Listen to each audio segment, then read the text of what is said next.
Attention, code blue, maison neuve wing, code blue, maison neuve wing. For a critical care doctor, a code blue is like a shot going off at the start of a race. You put everything else on hold and focus on one task. Okay, saturation at 76, but how stable is it? When I get there, the patient is in a state of shock, a state of crisis. When we get to resuscitation, it's a critical situation where the patient is dying, or officially dead, and we're trying to bring them back to life. Essentially, resuscitation means failure. The question you have to ask is there anything else we could have done? We'll put in a cannula. Of course, when we start resuscitation efforts, it's because we think it isn't pointless, and we can resuscitate the patient. Otherwise, we don't do it. I remember he had a hemorrhagic cyst. 2 by 2.4 inches. Yeah, but this feels like 8. This man came in with a stomach ulcer. That was 2 weeks ago. He arrived with a digestive hemorrhage. We put clips in his ulcer, and the ulcer stopped bleeding. Okay, we're going to need 2 blood bags in a minute. He had already come close to death because he had lost a lot of blood. Flush, second blood bag. The other thing we discovered at the time was a life-threatening aortic aneurysm. He needed aorta surgery. Either reoperated, or the aneurysm would put his life at risk. He said no to the surgery. Your mission is to find a radiologist who can do an echocardiogram. Meanwhile, I'll focus on trying to keep him alive. I think we can save him. There's a very brief window during which it's possible for the patient to come out of this alive with a good neurological prognosis. For most emergency physicians, there are limits of knowledge, technical limits and physical limits to our work. To be a good emergency physician, you need the full picture of your emergency room. The limitation is that you have to make choices. Hello. Good, you? Often, the longer you wait, the less serious your illness is likely to be. And in general, the less time the emergency physician will spend with you, because they need to spend time with people who are sicker. The Maison Neuve emergency room historically has always been one of the biggest ERs in Quebec. 75,000 visits a year. That's 230, 240 patients a day. 3 or 4 nurses sorted through them yesterday evening. There were 80 patients in the waiting room. There's still loads, so I'm expecting it to be a mess. Hello. Dr. Gagnon? On the one hand, it's motivating. You know you're going to be working all day. Where does it hurt? On the other hand, it's a bit discouraging because it might all go wrong. When there are too many people, it gets out of control. Did you enjoy spending the night in the ER? You didn't, did you? I thought not. Today there's a follow-up clinic. The patients will range from those who've had minor surgery to major surgery. Hi. The type of cancer we treat, called sarcoma, is very insidious. So even if we've removed the primary cancer, the disease can spread elsewhere, meaning metastasis, usually in the lungs up to 10 or even 15 years later. Sarcoma accounts for 1% of cancer in adults. Unfortunately, there are around 50 subtypes. Every subtype of sarcoma I treat has a pattern or a way of becoming metastatic. Some do it very early, while others do it later, because it's an illness that develops more slowly over time, so long-term follow-ups are important. I'll look at the reason for the scan, then I'll decide when to see the patient again. The limits of my work on sarcomas depend on a lot of things. It depends on the tumor's biology, meaning the sarcoma subtype. Hello, Mrs. Latour. How are you? How's it going? I'm fine. You all right? It often depends on the patient's age and how much they're willing to invest in trying to cure their disease. Emergency medicine is limited in that it's very much about diagnosis, stabilization, initial treatment. Hi. How was your night? Oh my God. What's the matter? He started getting all blotchy. You need to be able to live with this one-shot deal and decision. After, it's on to somebody else.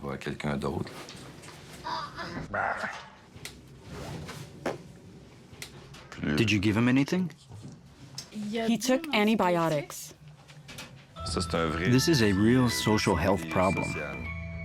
This child took amoxicillin for an ear infection. He shouldn't have. Does it sting? He has blemishes that are probably an allergic reaction to amoxicillin. Something like hives from his antibiotics. But he's been taking it for 7 days, so... Yes. Okay.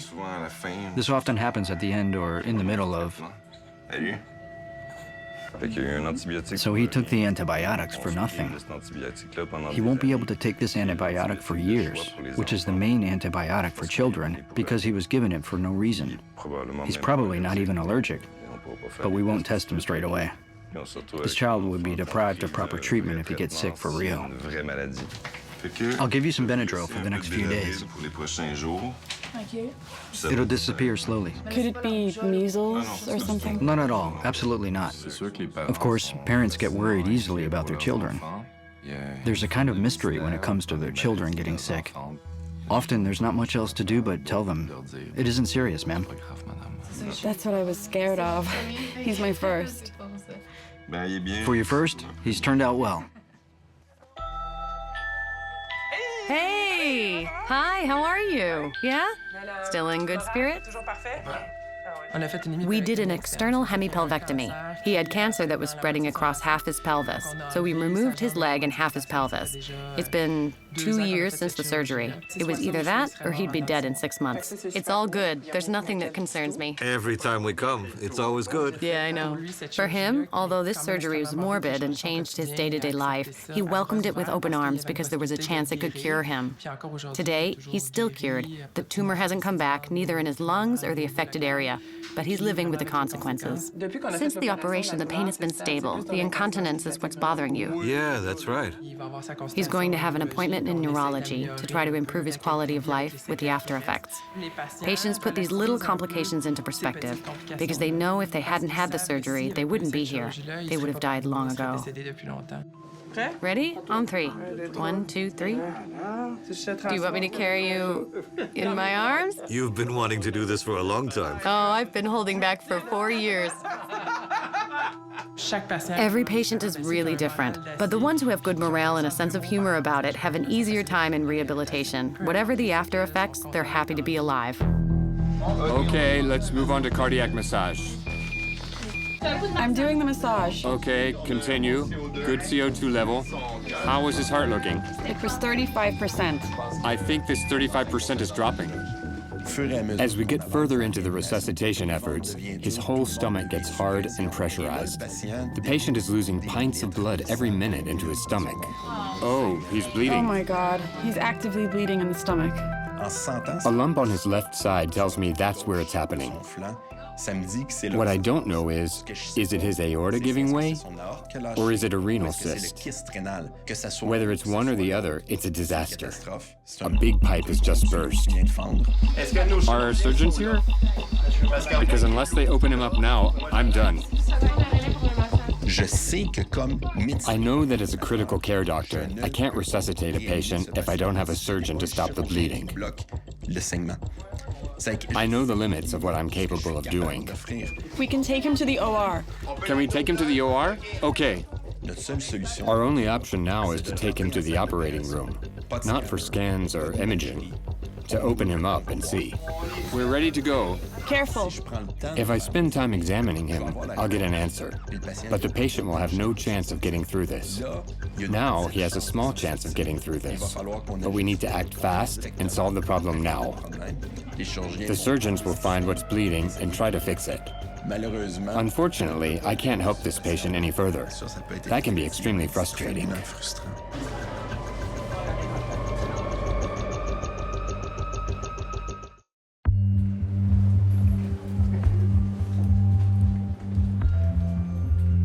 Being a doctor means giving 100%. At the operating table, you have to make the right decisions. You have no choice. Otherwise, the patient will suffer. They could become disabled or die. You're bound to hurt someone.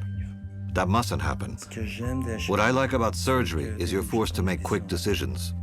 The thrill is knowing you're pushing your skills to the limit when you're able to. My motivation for coming to the hospital every morning is that I know the patient is operable. Whether I can remove their tumor or not, I know I can help them. Are your patients okay? Yeah, I can go into detail if you like. Naturally, the patient from this morning wants to meet me. And if any emergencies occur this morning, they'll take priority. So the schedule could change anytime. We're going to see Mrs. Torres. This patient has pancreatic cancer. Normally, it isn't sickle. That doesn't look so bad. We did palliative treatment with an endoprosthesis. She responded very well, and it seems that the seepage into her blood vessels has decreased, even disappeared. When I cauterize, I'll put my hand underneath. It needs to be free at the back. We always remain skeptical in these cases because tests can always be wrong. It's when we go into the operating room that we'll check with our hands and our eyes. And that's when we'll know for sure if the tumor can be removed or not.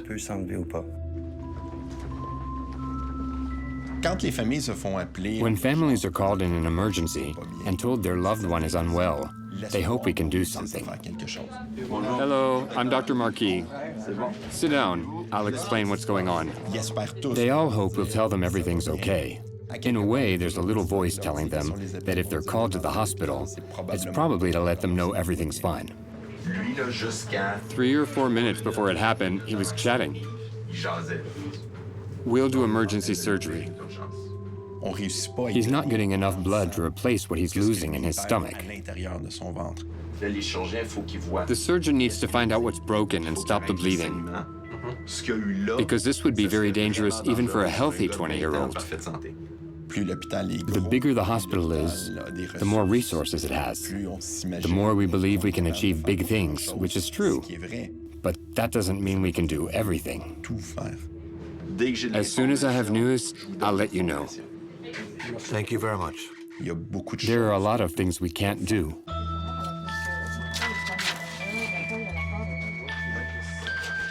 Hi. When he came in, his cancer was insidious. He had no symptoms. His tumor was discovered during a scan for a completely different reason. Look at that.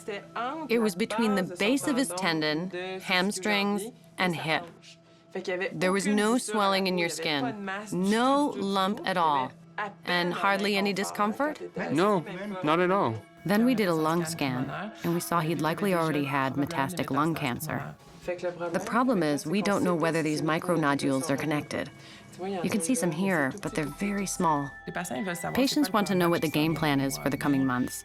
Sometimes, unfortunately, I tell them, in 3 to 6 months, your disease will advance. And living with this anxiety in the dark is the hardest thing for them. For 7 months, I've been on tenterhooks. Yes. I almost regret it because I was hoping to meet someone. Yes. But no, But because the last thing I'm looking for is a nurse. he was hesitant to start living again because he wanted to know whether in today's scan we would see advanced metastases. In the scan 3 months ago, we saw that the micronodules hadn't moved. And in today's X-ray, even though it's been a year since his first scan, they haven't moved either. So we're not sure if he's cured or not. You have my blessing to do whatever you want in life, especially to start playing sports again and to live, because whatever it isn't advancing, or it's advancing at a snail's pace. But I'm seeing nothing in the X-ray. I've been very honest since the start. Medicine has its limits. This is one of the limits. We can't confirm whether it's linked or not. We'll find out in the years to come. Go for a run. You have my blessing. Do you want it on a prescription? Do you have an older sister? I'll make the incision and we'll look to see where the disease is. Will you have to remove the whole pancreas? Never by choice. The patient is prepared for different situations. She knows this could be just an exploration, but I've prepared her for that. Like I said, if I can't remove it, it won't be a setback. You'll be no worse off. You shouldn't think that because I haven't removed it. Your life will be over tomorrow. That's not how it works. How long does she have? No one knows. Because some people are told, with just a prosthesis, that they only have a few months to live. She's already had it for a long time. She has proven, over time, that the tumor hasn't grown much. Does that work? Got it. They need to develop a certain philosophy about life. They need to stay calm. We're here to support them. The challenge in the emergency room is you can go too far or not far enough. Because these extremely sick people in the ER, what's their condition? Does anything new seem to be happening? Miss Santa Cruz, you have a stomach ache? Your stomach. How long have you had this pain? It's been a few days, about 5 days. What did you eat yesterday? Soup as usual. Soup as usual? When did you have the endoscopy? It's been 2 years. When people have gone repeatedly to different hospitals for the same reason, they've already had loads of tests and nothing could be done. Chances are, I won't be able to do anything either. Did you come here 3 months ago? Yeah, Why did you come to the ER? for the same pain. For the same pain. Okay. She didn't like her doctors anymore because, well, I understand. These people have unsolved problems and they keep thinking that doctors are going to solve their problems. Unfortunately, there are some problems that are never really solved. You can have symptoms that can't be treated. So the pain started 2 years ago? Yes, 2 years. She's already had surgery in this area. That can leave scars and cause spasms and non-specific pain that can be very hard to control.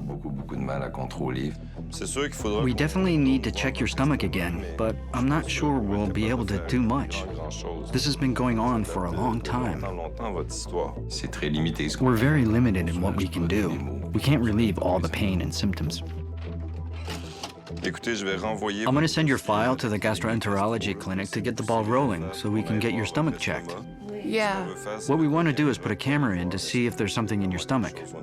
We'll give you some pain relief. Okay. The nurse will be in to see you, okay?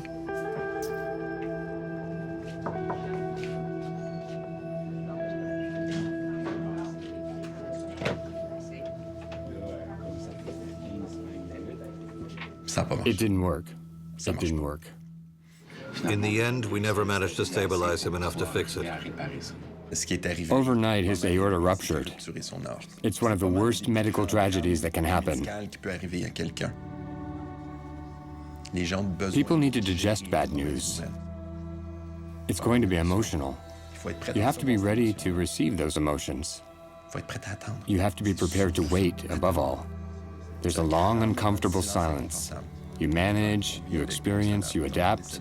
You try to help however you can. My sympathies. It's a shame it happened like this.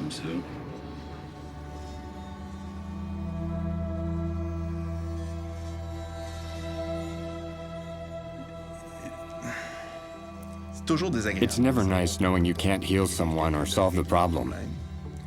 There's a sense of defeat when you think, that didn't work. On the other hand, you know what you did, and you're honest with yourself. You think, there are some things you know you can't make better.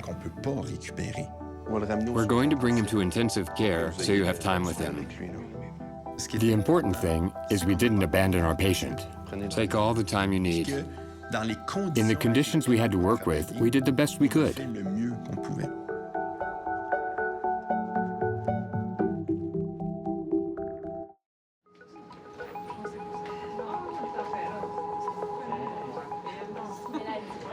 I need to speak to Mr. Dufresne. Apparently, he turned down vascular surgery. I need to see if it was just a moment of crabbiness, or if he really understands what turning down vascular surgery means. Mr. Dufresne is an unlucky guy. He has aortic dissection. His blood has started seeping between 2 layers and is slowly tearing his aorta. It's extremely risky. It's a dangerous illness. I met the surgical resident. Yes. And she told me you gave her the cold treatment. I was a bit aggressive. A bad mood. Yeah. It happens. It's a major operation, and it's not without risk. He could come out of the OR paralyzed. I think he's scared of that. It's true, you always have a choice. It isn't a minor operation, but if your goal is to live a long, productive life, it's a risk that's worth considering. It's a big decision for a guy who's currently in bed and asymptomatic. I told the surgical resident that you were in shock. I said, give me time to talk to him. I don't think it's a definite no. We're not here to force people.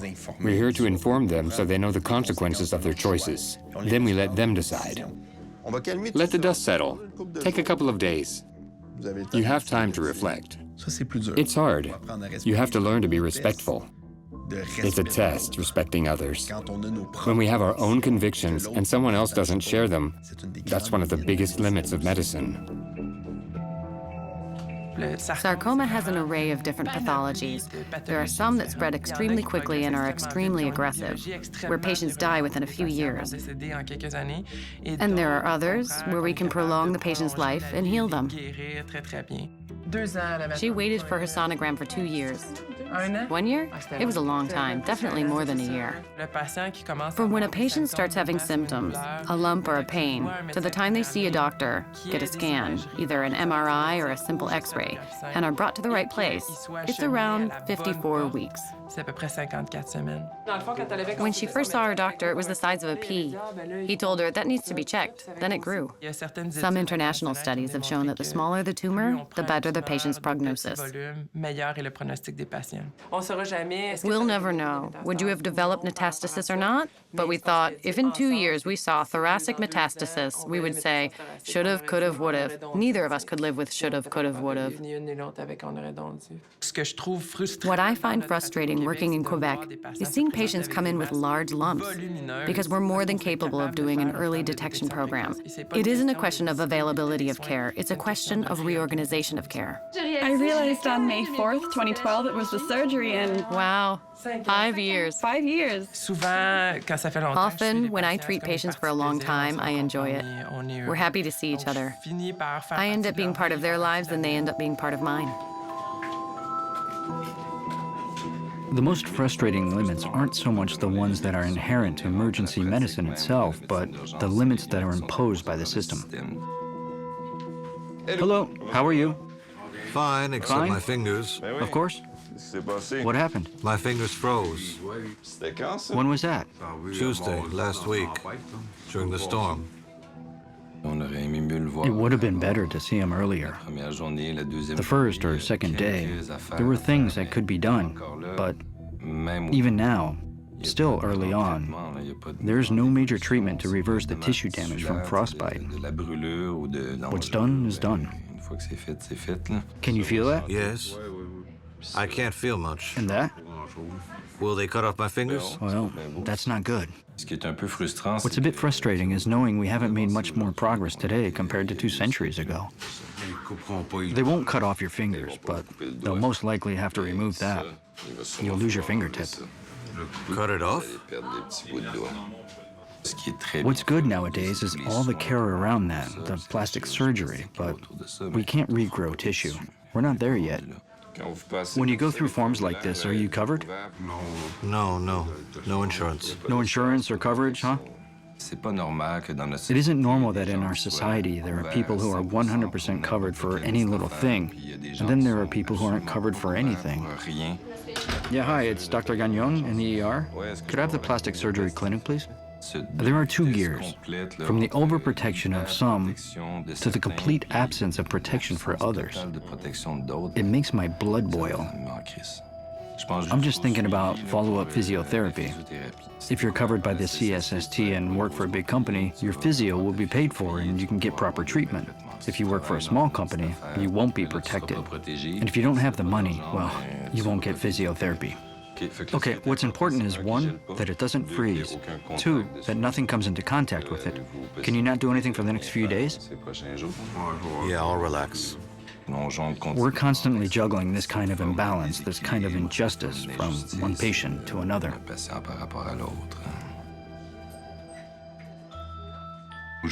What's special about today is I have a patient who has requested medical assistance in dying. It's going to be a strange interval in the day. I've been thinking about it over the last few days. There's no reason, apart from personal discomfort, why I shouldn't be able to do it. Even if at the time I'm a bit reluctant, at the end of the day, this is still a patient who needs help. I put my hand up and said, yes, I'll do it. You have to understand it's a bit of an extreme solution. When medical assistance in dying is seen as a way out, there's no possible cure. That's for sure. This lady has extremely advanced lung cancer, which has caused significant physical suffering as well as deep psychological suffering from feeling reduced to doing nothing in bed. She told me, "I can't even go home. I'm too tired to go home. I can't do anything. My life has no meaning anymore." This is the first time I'm going to give medical assistance in dying. For me, it's probably the final act of compassion. At the same time, it's fundamentally unnatural. That's not what I'm here to do. I see it as simply the manifestation of my promise to never abandon a patient when they need me. I decided to put on a tie today, which is a rarity. For the family, all the small details will be important. It's a moment that could be etched in their minds forever. I want to try to do my part to make this moment go as well as possible in the context of medical assistance in dying. Hello.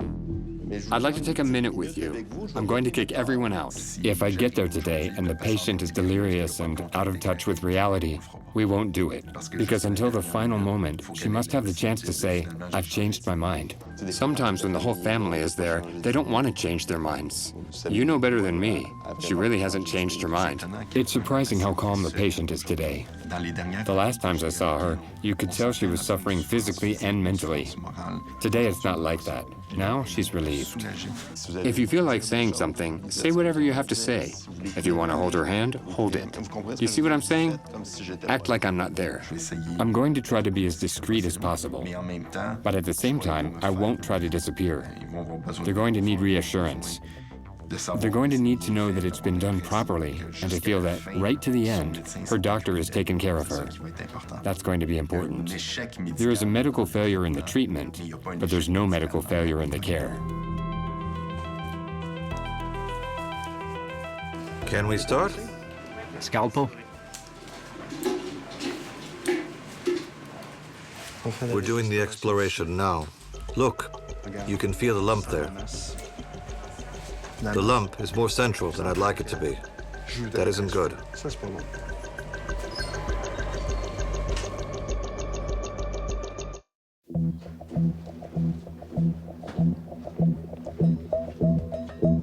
Medical assistance in dying is very special. It isn't something we train to do. Thank you. It's something I think I must do. It's part of my job. The key is really in thinking that by giving moral and psychological anguish the same status as physical suffering, that makes things a lot easier to look at. Honestly, it's something that makes sense in my career. Because I've always said that if a patient needs help, I'll stick with them until the end. Well, today's the day. It's hard to go beyond that. This is list number 1. You always have 2 kits with the same equipment in both kits. We're going to get the medicine from the pharmacy and check the kits. After, we'll go up. I'll set up and try to be a fly on the wall, as discreet as possible. Great, thank you. Yes, hello? Yes, I'm coming. They called to say there's a patient already in the hospital who's unwell. When the nurses call you to tell you something new is happening with a patient who's hospitalized or under observation, or in this case has been discharged but hasn't left yet, it's generally something serious. My niece went to the bathroom. She said she was drooling and struggling to speak. I said, well, no, she just was here. And then when she got back from the bathroom, she was like this. This lady is 94 years old. Yeah. Miss Fournier? I'll start with a neurological examination by moving her arms, looking at her pupils, seeing where she looks, causing certain reflexes.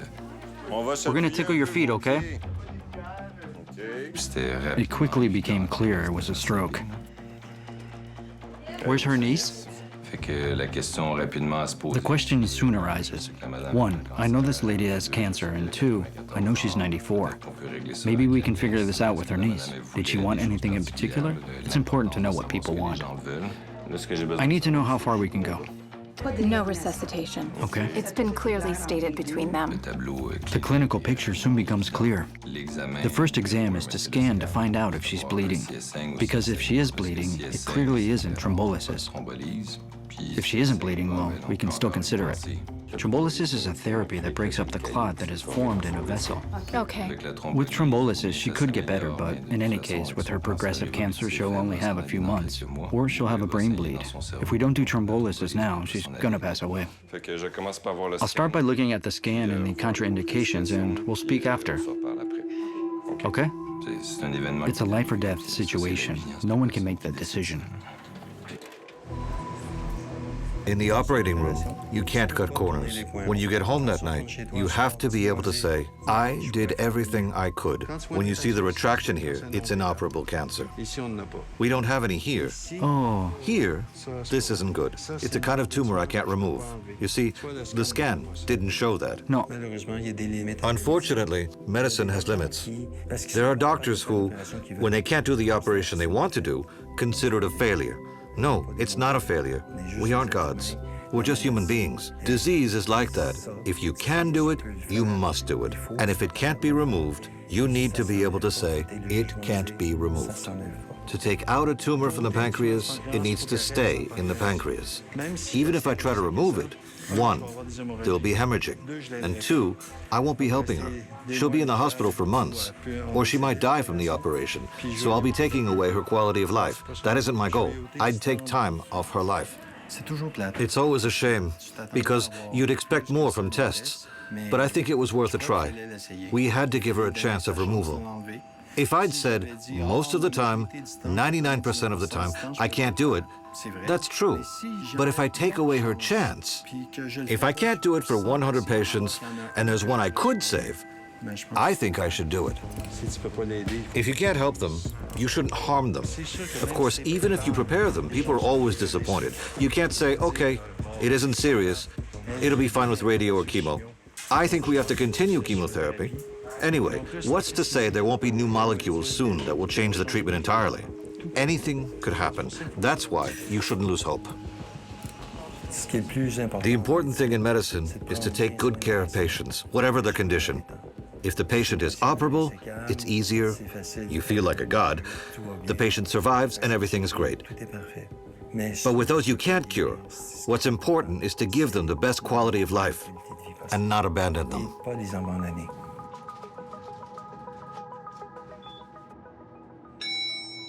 I imagine that the minutes leading up to medical assistance in dying must be extremely special for the family, because every minute counts. You don't want to get there early, you don't want to rob them of their last minutes, you don't want to arrive late either, because people will start getting anxious. I'm going to arrive on the dot, and we'll see. If they need a bit more time, I'll give them a bit more time. Otherwise, I think the patient is ready. Is now a good time? However much you understand, however much you respect it, and tell yourself it's their choice. I didn't go into medicine to do this. I'm a critical care doctor. You have to do it.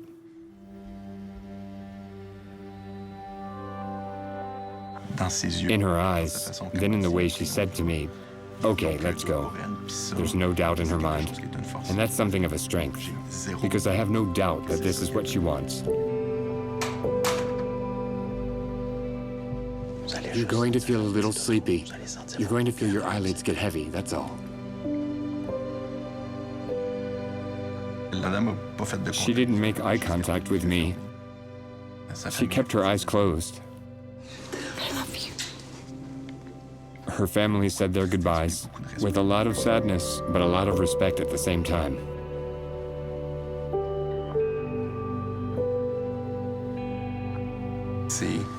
These are all medicines we use every day. Having to use them for medical assistance in dying, my hands weren't as steady as they should have been. My hands never, ever shake when I attach a syringe to a catheter.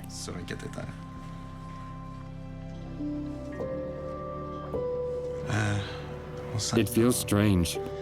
It isn't natural. I think it's not far from being the final taboo in medicine. Bye.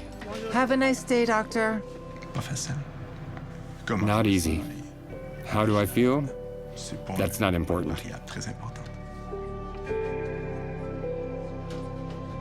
It's hard for me, but she went how she wanted to go. She had time to say goodbye. She had her whole family around her. There are so many people who, it's so sudden. They never have that moment to speak to their family. There's something extremely beautiful about the way she departed.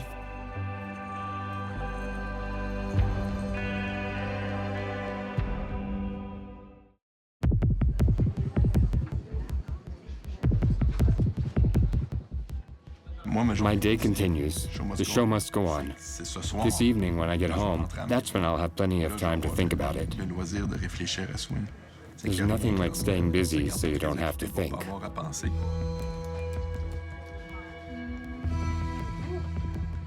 Hi, hello, Dr. Marquis. Yes. For 3 days, I've promised to take the tube out, and every day I come in with a new test. But now I have no more tests. We have the results. We have a patient with 3 separate fatal illnesses. Among them is lung cancer that has metastasized to her brain. What's realistic for her is, if we succeed, in my eyes, it's mission accomplished. It's easy to reach the limit of healing. It's the easiest limit. But we shouldn't let the limit stop us. What I had control over was taking the tube out as quickly as possible to improve her chances of breathing independently and choosing the right antibiotics. Because I'm focusing my efforts not only on healing, but also on palliative care. What I would suggest is to remove the tube, because there's no reason to keep it in. And the tube is bothering you. I don't know how your heart will react to that. It'll make it work. And your infected valve isn't working like a normal valve. It could go well. It could go badly. I don't have any power over that. No one does. Things happen, or don't happen. If it doesn't go so well, you get out of breath and you're suffering. I'll relieve your pain. That's the plan.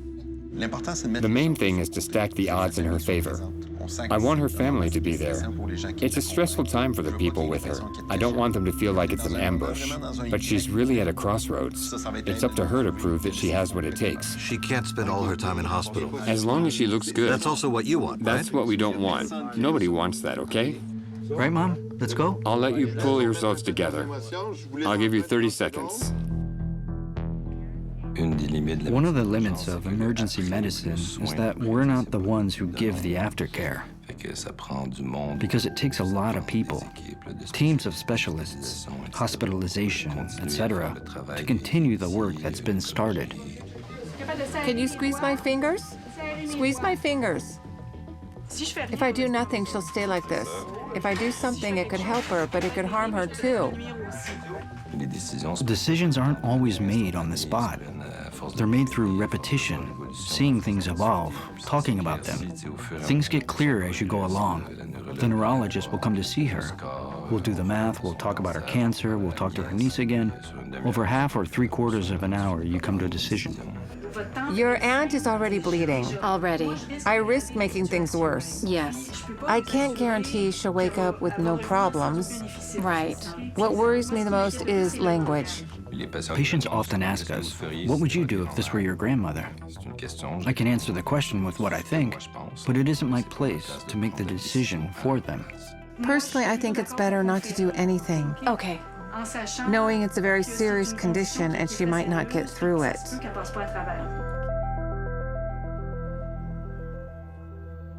It's important to do your job well, following recognized protocols and treatments. She's a strong woman, but getting out of this one, I'm not sure. I agree with you. Would you agree to that? Yes, yes. We'll make sure she's comfortable. That's fine. What I want and what she would want too is for her to be comfortable. It's important to remember that you can do everything right and things can still go wrong. And that's all right.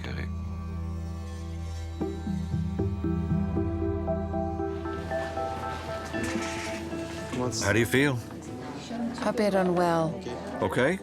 Is that okay? You shouldn't view it like the relationship with the patient stops there. You have to keep looking after them. It isn't the news you want to give, but you have to be able to give it. I'm going to wait a few days. When the tube is out, she can sit up in her chair, her eyes are clearer, and she needs less medication for the pain, I'll tell her. When the patient can handle it, it's time to talk. Give me a few days. Even if we talk about it today, you won't remember. They'll remember. Yeah, but you're the one this concerns. Since I haven't hid anything from her before, I'll repeat things. She's going to be disappointed, but not as disappointed as if I'd made promises I couldn't keep. She won't remember anything about today. But we can find out what happened anyway. I know, but it's my job to give the news. Let me do it. If I tell the family, and then they want to tell her themselves, how will that turn out? I don't know. It's emotional when it's someone in your family. Will it come out the same? Will it be devastating? In the sense that there's no hope, it's over, even though that isn't the case. It definitely gets to me. It affects me when I see patients. I see the hope they placed in the treatment, and we can't give them the news they want. But I think if you're by their side, if they know you're supporting them, and you're there for them, things are much easier. That's what's important.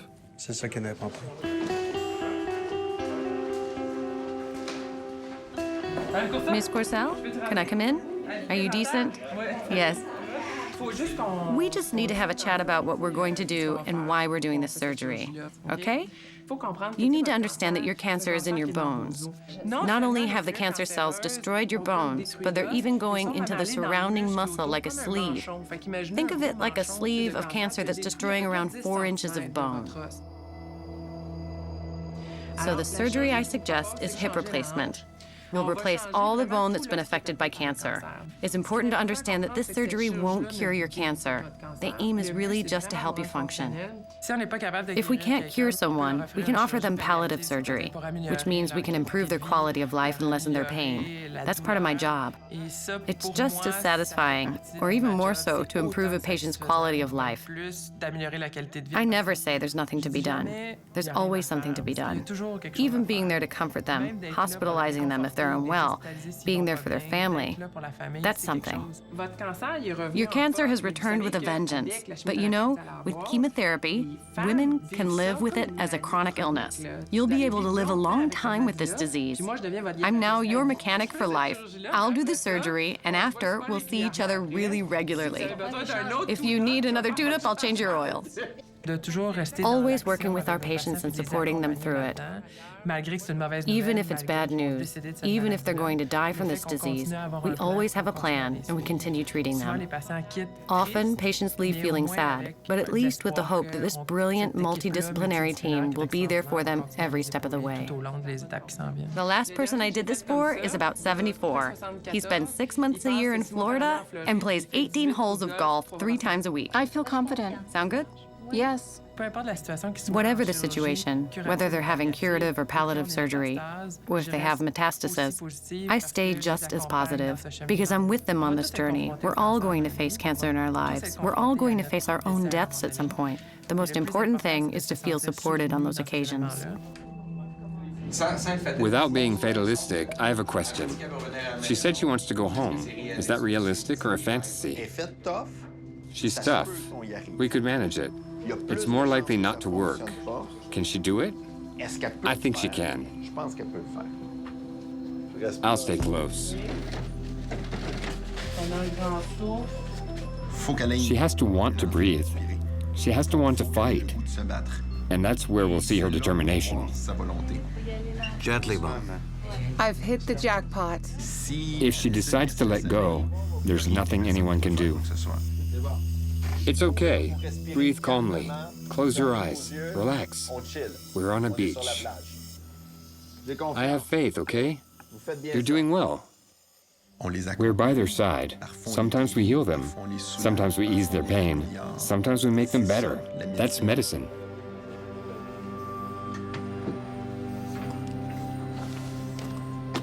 Good night. Bye. Thank you.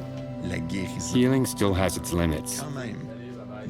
But when it comes to being there for someone, compassion, two human beings helping each other, there are no limits.